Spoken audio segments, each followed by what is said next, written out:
Assalamu alaikum everyone. Welcome to Explore the Fine Tuning Universe. Today we are learning about essential grammars used in research methodology. So let's get started. So আজকের ক্লাসটা হবে basically grammar guidelines নিয়ে, যে একটা research পেপারে আমরা কি ধরনের গ্রামারগুলো ইউজ করতে পারি। মূলত আমাদের সমস্যাটা হয় ভয়েস ইউজ করার ক্ষেত্রে, টেন্স ইউজ করার ক্ষেত্রে, পার্সন ইউজ করার ক্ষেত্রে। সো ওভারঅল গ্রামার তো আমাদের অবশ্যই মাথায় রাখতে হবে যে আমরা কীভাবে গ্রামারগুলো ইউজ করছি, গ্রামারের এররগুলো চেক করতে হবে, তারপরে পাংচুয়েশনস চেক করতে হবে। বাট এই তিনটা খুবই ইম্পর্টেন্ট। আমাদের অনেক সময় আমরা মিক্স আপ করে ফেলি যে আসলে আমরা কীভাবে ইউজ করতে যাচ্ছি এইগুলো। তো সেই জন্য আজকের লেকচারটা কীভাবে আমরা ভয়েস ইউজ করব, টেন্স ইউজ করব অ্যান্ড পার্সন ইউজ করব। So let's move on. So প্রথমে আসি আমরা ইউসেজ অফ টেন্স। কোন টেন্স আমরা ইউজ করতে পারি একটা গ্রামারের ক্ষেত্রে। আমাদের মধ্যে অনেক থাকে, যে কনফিউশন থাকে যে আমরা যখন লিখবো তখন কোন টেন্স ইউজ করব। কারণ আমরা যখন একটা রিসার্চ কন্ডাক্ট করি, রিসার্চে যে কাজগুলা যেমন ডেটা কালেকশন, তারপর মেথডোলজি, অন্যান্য যে মেথডোলজি সেগুলা আমরা আগেই করে রাখি। মানে আগে হলে সেটা পাস্ট টেন্স হয়ে যাচ্ছে। তো সেই ক্ষেত্রে আমরা কি পাস্ট টেন্স ইউজ করবো, নাকি আমরা যখন করছি কাজটা বা লিখছি পেপারটা, তখন সেই ক্ষেত্রে আমরা প্রেজেন্ট টেন্স ইউজ করবো। সো আসলে আমরা কি ইউজ করতে পারি? তো সেটা আমাদের অনেক সময় অনেক কনফিউশন থাকে এবং পুরো পেপার জুড়ে অনেকে মিক্স আপ করে ফেলি যে আসলে পাস্ট লিখছি না প্রেজেন্ট লিখছি। যেমন যদি আমি বলি যে ডেটা কালেকশনের কথা যদি লিখি, তাহলে আমরা লিখি হয়তো যে I and my friends were collecting the data. এখন মেথডোলজি করার সময় যে now we are doing this method. So mix up হয়ে যায়। তো এটা রিমুভ করার জন্য কি মানে কিভাবে করা যায় কাজটা, সেটা যে প্রথমে অ্যাবস্ট্রাক্টে আসি। যদি abstract mix of past and present. ব্যাপারটা actually not mix of past and present. এখানে বলা আছে যে পাস্ট কখন ইউজ করবো, হোয়াট ওয়াজ ডান। মানে আমরা যখন অ্যাবস্ট্রাক্ট লিখবো তখন আমরা কি কাজটা আগে করে ফেলেছি, সেটার জন্য পাস্ট ইউজ করব। আর যেটা আমরা কারেন্ট সিগনিফিকেন্স, সেটার জন্য আমরা প্রেজেন্ট টেন্স ইউজ করতেছি, যে আমাদের এখন কি কাজ করব, আমাদের এখন সিগনিফিকেন্সটা কী ব্যাপারে, সেটার জন্য আমরা অ্যাবস্ট্রাক্ট ইউজ করছি। তো এক্সাম্পল, এখানে একটা এক্সাম্পল দেওয়া আছে যে দিস স্টাডি এক্সামাইন্ড, কি করা হয়েছে, এক্সামাইন করা হয়েছে অলরেডি, কি এফেক্টস অফ এক্স এর effect, just they are calling X as a topic and suggests, এই যে এখানে প্রেজেন্ট ইউজ করা হয়েছে, significant implications for Y.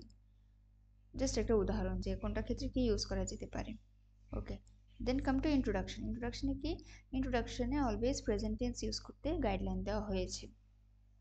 Two discuss background and research aims, আমি ইন্ট্রোডাকশন রিসার্চ ব্যাকগ্রাউন্ড এবং রিসার্চ এইম থেকে discuss করছি, সেই জন্য ইন্ট্রোডাকশনে মূলত প্রেজেন্ট টেন্স ইউজ করা হয়।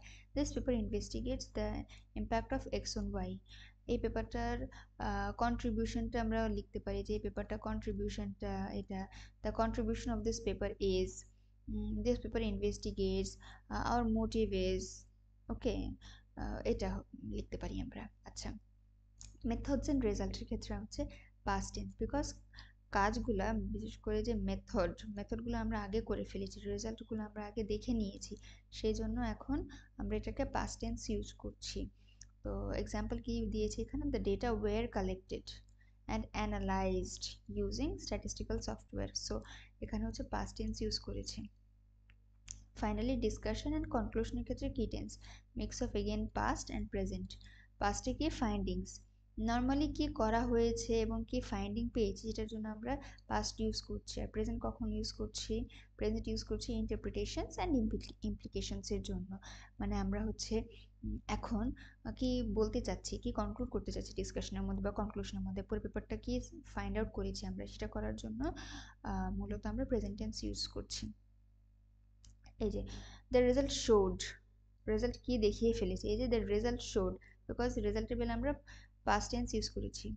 So result showed X significantly affects Y. So implication বা ইন্টারপ্রিটেশনটাকে আমরা কি দিয়ে বোঝাচ্ছি, প্রেজেন্ট টেন্স দিয়ে বোঝাচ্ছি। তো এখানে মোটামুটি একটা ধারণা দেওয়া হয়েছে যে অ্যাবস্ট্রাক্টে কি কোন টেন্স ইউজ করা যেতে পারে, ইন্ট্রোডাকশনে, method and results and discussion conclusion. এই চারটা দেওয়া হয়েছে কেন? Abstract, introduction, method, result, discussion conclusion, because একটা পেপারে মূলত এই কয়টা হচ্ছে একদম কমন থাকে, সেই জন্য। আচ্ছা, নেক্সট হচ্ছে ইউসেজ অফ পার্সন। পার্সন ইউজের ক্ষেত্রে আমরা ফার্স্ট পার্সন ইউজ করবো না সেকেন্ড পার্সন ইউজ করবো না থার্ড পার্সন ইউজ করবো? Okay, acceptable first person I অথবা উই। যদি প্রথমে বলে রাখি, যখন আমি একা কাজটা করব, one contributor in the whole paper, তখন আমি আই ইউজ করব অবভিয়াসলি। অ্যান্ড যদি other is more than one, so then it will be we obviously. So কখন first person acceptable? Acceptable when describing others actions. others actions যখন বলা হবে, মানে আমি যে কাজটা করেছি বা আমরা যে কাজটা করেছি সেটার জন্য ফার্স্ট পার্সন ইউজ করবো, যে we did this, we had to do this, we are doing on this, we are working on this. So এই যে we conducted the experiments. So আমরা যে কাজটা অদাররা করেছেন সেটার জন্য ফার্স্ট পার্সন ইউজ করা যাবে, ডিরেক্টলি অদাররা যেটা করেছেন। সেকেন্ড হচ্ছে থার্ড পার্সনের কথা বলেছে, হি, শি অর দে। যখন আমরা রেফারেন্স নিয়ে কথা বলবো, কোনো রেফার পেপার থেকে কথা বলবো, তখন সেটা আমরা বলতে পারি হচ্ছে হি, যদি অদার সরি মেল হয়ে থাকেন তাহলে হি, অদার ফিমেল হলে শি। যদি পেপার আমরা অদারকে কাউকে মেনশন করছি না, পুরো পেপারটার সমস্ত অদারকে মেনশন করছি, তখন দে ইউজ করছি আমরা। Often use to maintain objectivity, specially in scientific writing. যখন আমরা লিটারেচার রিভিউ লিখছি বা হচ্ছে আমরা রেফারেন্সটা, ব্যাকগ্রাউন্ড স্টাডিটাকে ইনক্লুড করছি আমাদের কাজে, তখন আমরা থার্ড পার্সন ইউজ করছি। ওকে, প্যাসিভ ভয়েসটা আমি পরে বলছি, আমরা নেক্সট আসছে ভয়েসে। Second person rarely used as it is too informal. Second person you যেটা, এটা খুবই ইনফর্মাল এবং এটা রিসার্চে ইউজ করাই হয় না এবং অ্যাভয়েড করতে বলা হয়েছে। You can see the results in table 1, মানে জাস্ট একটা example. We are never gonna use you in our papers. Okay, finally usage of voice. ভয়েসের ক্ষেত্রে কি বলা হয়েছে? Use active voice for clarity and engagement, but mix with passive voice for objectivity. যখন আমরা clarity বলছি বা এঙ্গেজ করতে চাচ্ছি অডিয়েন্সকে, তখন আমরা অ্যাক্টিভ ভয়েস ইউজ করছি। যেমন এই যে এখানে emphasises the subject performing the action, মানে একটা অ্যাকশন যে আমরা করা হচ্ছে, অদাররা করছেন যেটা, বা কোনো কাজ করা হয়েছে, সেটাকে আরো ব্রডলি এক্সক্লুড করার জন্য অ্যাক্টিভ ভয়েস ইউজ করা হচ্ছে। উই অ্যানালাইজড দ্য ডেটা, এখানে অ্যাক্টিভ ভয়েস ইউজ করা হয়েছে, উই অ্যানালাইজ আমরা করেছি, ওই যে এটার জন্য ফার্স্ট পার্সন ইউজ করা হয়েছে। আর পেসিভ ভয়েসে focuses on action on result, যখন অ্যাকশনের রেজাল্টে ফোকাস করা হচ্ছে বেসিক্যালি, তখন পেসিভ ভয়েস ইউজ করা হচ্ছে। যেমন দ্য ডেটা ওয়ার অ্যানালাইজ, এখানে উই অ্যানালাইজ দ্য ডেটা, আমরা হচ্ছে এখানে পার্সনকে ফোকাস করছি না। যখন যখন আমাদের মনে হচ্ছে যে এখানে আমাদের কাজটা ইম্পর্টেন্ট, রেজাল্টটা অনেক বেশি ইম্পর্টেন্ট আমাদের কন্ট্রিবিউশনটা থেকে, হাইপোথিসিসটা বেশি ইম্পর্টেন্ট, সো তখন আমরা হচ্ছে পেসিভ ভয়েসটা ইউজ করছি, আমরা অ্যাক্টিভ ভয়েস ইউজ করছি না। মূলত ফর্মালগুলোতে পেসিভ ভয়েসটা বেশি ইউজ করা হয়। Formal passive voice use kara is more feasible.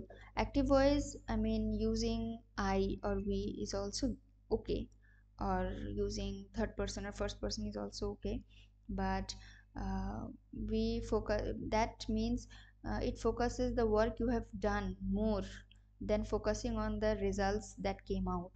So when you focus on the results and actions, you have to use passive voice, and that is actually very good for a very good practice.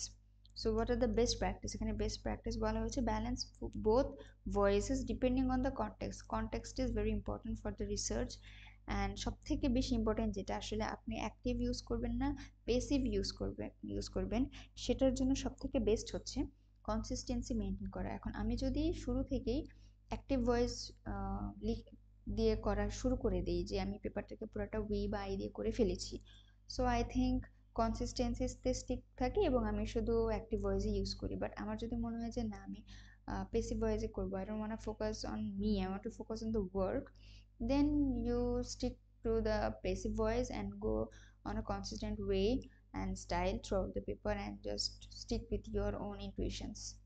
That is more important. Actually that is the most appropriate way. So এখানে কি কি শিখলাম আমরা? Usage of voice, usage of person, আমরা কোন person use করতে পারি, usage of tense, আমরা কোন টেন্স ইউজ করবো ম্যাথোডোলজিতে, রিসার্চটাতে।